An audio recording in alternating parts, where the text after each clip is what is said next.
Koks nuostabus sekmadienio rytas.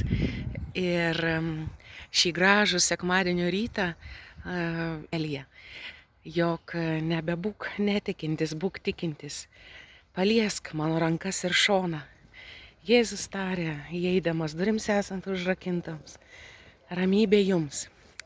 Ir kažkaip pagalvojau šį rytą, kad kas yra tos Jėzaus rankos ir šonas, kuriuos mes galime paliesti, panardinti savo rankas ir nebebūk netikintis, būk tikintis. Pagalvoju visą tai, kas supa mus.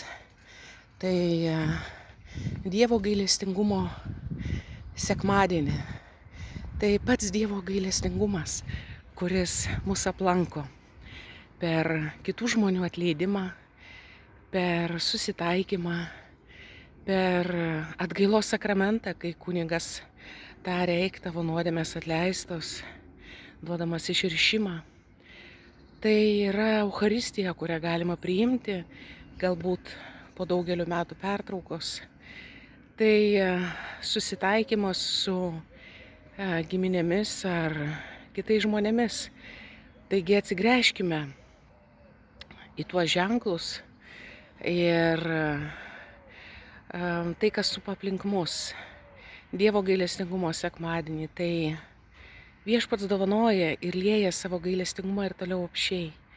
Ir dovanodamas mums savo meilės ženklus.